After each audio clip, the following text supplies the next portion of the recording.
এবারেও রাজ্য শিক্ষার মানচিত্রে ফের আরামবাগ হাই স্কুলের নাম উজ্জ্বল হয়ে রইল। এই স্কুলের ছাত্র রাজর্ষী অধিকারী 495 নম্বর পেয়ে রাজ্যের তৃতীয় স্থান অধিকার করে নিলেন। আবার এই স্কুলেরই ছাত্র প্রান্তিক গাঙ্গুলি পঞ্চম স্থান অধিকার করেছেন। তার প্রাপ্ত নম্বর 493। দুজনেরই ফলাফলে গর্বিত স্কুল সহ এলাকার বাসিন্দারা। রাজর্ষী চিকিৎসক হতে চায়। 24 আওয়ার্স আরামবাগের রিপোর্ট।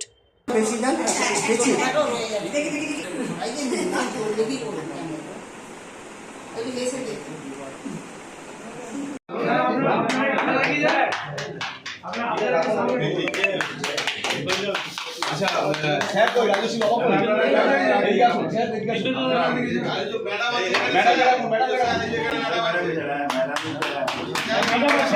স্যার আপনি ম্যাডামের গলায় করে পুলিশ নিয়ে যাচ্ছে মা কিনে ফেলছে, রাজস্বীর মা কিনে ফেলছেন। তোমার মিষ্টি তুমি মিষ্টি ছিল একদম আনন্দের রাষ্ট্র। এদিকে দেখান ঠাকুর।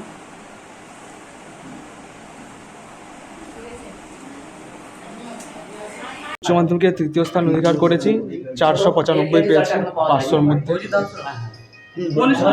Arambagh high school. কেমন লাগছে যখন শুনলে? ভালোই লেগেছে। কি হতে চাও ভবিষ্যতে? ডাক্তারি চাবিকাঠি হচ্ছে সবাইদের সাপোর্ট ছিল, আমার বাবা মা শিক্ষক শিক্ষিকা সবাইদের সাপোর্ট ছিল, তার জন্যই হতে পেরেছে। আর ঈশ্বরের আশীর্বাদ অবশ্যই আছে। আচ্ছা, কটা টিউশন মাস্টার ছিল? 7টা ছিল। কত ঘন্টা করে পড়তে? হবি খুব তেমন বেশি ছিল না। এই 2 বছর পড়াশোনার বিষয়ে আমি মনোযোগ দিয়েছিলাম। এই 2 বছর কত ঘন্টা পড়তে? টিউশন ছাড়া তো বেশি সময় পড়ার সুযোগ পেতাম না। ওই 10 ঘন্টার মতো চেষ্টা করতাম পড়ার। না, এতটা আশা করিনি। স্কুলে কার অবদান বেশি ছিল?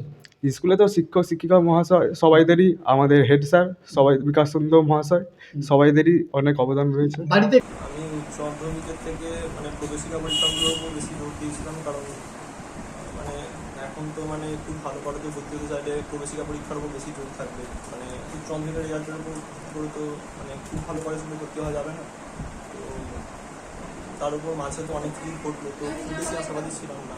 আশা করেছিলাম একটু পরীক্ষা ভালো হয়েছিল। কতক্ষণ কি পড়াশোনা করতে? গড়ে 8-9 ঘন্টা। 8-9 ঘন্টা। সবচেয়ে সহযোগিতা কে করতো? মা বাবা শিক্ষক?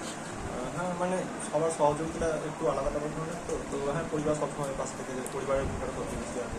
মাধ্যমিকে তো একটা ভালো রেজাল্ট করেছে। পেশায় কি আগামী দিনে কি হতে চাচ্ছে? আমার পেশায় উদ্ভাবক হওয়ার ইচ্ছা আছে, গবেষণা করার ইচ্ছা আছে। কি নিয়ে গবেষণা করার ইচ্ছা আছে? হয় অঙ্ক মিলে কোয়ান্টাম মেকানিক্স। হবি কি আছে? হবি আমি মূলত দাবা খেতে পছন্দ করি আর বই পড়তে পছন্দ করি। সভাপতি সাহেব রেজাল্ট ডিক্লেয়ার করেছেন। আমার আরামবাগ হাই স্কুলের 3 জন ছাত্র সাফল্য পেয়েছে। আমাদের স্নেহের রাজর্ষী অধিকারী, ও টেস্টেও ফার্স্ট হয়েছিল, 495 পেয়ে সারা পশ্চিমবঙ্গে তৃতীয় হয়েছে। প্রান্তিক গাঙ্গুলি মাধ্যমিকেও সে 7th র্যাঙ্ক করেছিল, এবছর সে 5th র্যাঙ্ক করেছে 493 পেয়ে। এছাড়া সর্বজিৎ সাহা, সে পেয়েছে 488। আমাদের আরামবাগ হাই স্কুল পরিবারে আজকে খুশির হাওয়া। আমাদের এখানে আজকে প্রচুর মানুষজন এসেছেন, আমার বিদ্যালয়ের সম্মানীয় শিক্ষক শিক্ষিকারা সব এসেছেন। আমাদের এই যে সাফল্য, এটা একটা দলগত সাফল্য। আমি সবসময় বলি এটা আমাদের আরামবাগ হাই স্কুল পরিবার। এই যে আজকের এই রেজাল্টটা দেখছেন, এটা আমাদের সব কৃতি শিক্ষক শিক্ষিকাদের, যারা অত্যন্ত সহযোগিতা করেছেন দারুণভাবে। আমরা সারা বছর মনিটরিং করতাম। রাজশ্রীর বাড়িতে আমি পরীক্ষার অনেক আগে এসেছি, আমি তাকে বলেছি তুমি সফল হবেই জীবনে, তুমি একদম ভেঙে পড়বে না, কারণ মাধ্যমিকে ও সফল হতে পারেনি, কয়েকটা নম্বরের জন্য ও র্যাঙ্ক করতে পারেনি।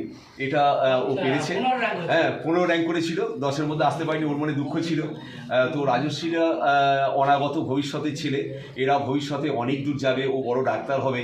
দেখবেন আজকে যেমন পশ্চিমবঙ্গ দেখছে, একদিন সারা ভারত দেখবে আমার স্নেহের রাজশ্রীকে। আসন্ন জামাই ষষ্ঠী উপলক্ষে এবার সুখবর আরামবাগবাসীর জন্য। আসন্ন জামাই ষষ্ঠী উপলক্ষে কলকাতার বিশিষ্ট বুটিকদের নানান সুন্দর সুন্দর সম্ভার নিয়ে, যেমন শাড়ি, রকমারি গয়না, বেড কভার নিয়ে রিক্রিয়েশনের আয়োজন করতে চলেছে বুটিক শাড়ি প্রদর্শনী ও মেলার। প্রদর্শনীটি অনুষ্ঠিত হতে চলেছে আরামবাগ পিসি সেন রোড, ছায়াবাণী সিনেমা তলার কাছে আরামবাগ রামমোহন হলে। তারিখ 5, 6, 7, 8ই মে 2025, 4 দিন সকাল 11টা থেকে রাত 9টা অবধি। বুটিক মেলায় থাকছে ডিজাইনিং তাঁত, কুর্তি, মলমল, ব্যাঙ্গালোর সিল্ক, তসর, মটকা সহ ভ্যারাইটি শাড়ির সম্ভার। এছাড়াও বিশেষ আকর্ষণ হিসেবে থাকছে নবদ্বীপের ক্ষীর দই। এছাড়াও থাকছে 1000 টাকায় লটারির মাধ্যমে উপহার জেতার সুবর্ণ সুযোগ। তাই দেরি না করে জমিয়ে কেনাকাটা করুন আর জিতে নিন আপনার মন পছন্দের উপহারটি। সন্তানের পরে মন বসছে না, প্রচুর পরিশ্রম করেও আপনি আশানুরূপ পারিশ্রমিক পাচ্ছেন না, যার ফলে আর্থিক সংকট আপনার জীবনে দুঃখ এবং চাপের ছায়া ফেলেছে। দেনার ভারে জর্জরিত স্বামী স্ত্রীর মধ্যে প্রতিনিয়ত ভুল বোঝাবুঝি বেড়েই চলেছে। নতুন বাড়ি কিনেছেন, কিন্তু সেই স্বপ্নের বাড়িটা যেন আরও দুর্ভোগ নিয়ে এসছে আপনার জীবনে। আপনি ভাবছেন সস্তায় পাওয়া বাড়িটা নেওয়াটাই কি সঠিক সিদ্ধান্ত ছিল? এমনই সব দ্বিধাদ্বন্দ্ব এবং জীবনের কঠিন মুহূর্তে আপনাকে সঠিক পথে পরিচালিত করবেন আন্তর্জাতিক খ্যাতিসম্পন্ন স্বর্ণপদক ও স্বর্ণ মুকুটপ্রাপ্ত ডক্টর অজয় শাস্ত্রী। তিনি শুধু আপনাকে পথই দেখাবেন না, আপনার জীবনে সত্যিকারের সুখ, শান্তি, ঐশ্বর্য, অর্থ যেন সঠিক সময় আপনার কাছে পৌঁছে দেয় সেই দায়িত্বও নেবেন। তার অভিজ্ঞতা এবং জ্ঞানের আলোতে আপনার জীবন হয়ে উঠতে পারে নিরুদ্বেগ ও সমৃদ্ধির পথে ধাবমান। তাই আর দেরি নয়, স্ক্রিনে দেওয়া নাম্বারে এখনই ফোন করে ডক্টর অজয় শাস্ত্রীর সাথে যোগাযোগ করুন। কে জানেন, হয়তো একটিমাত্র ফোনই আপনার জীবনকে বদলে দিতে পারে।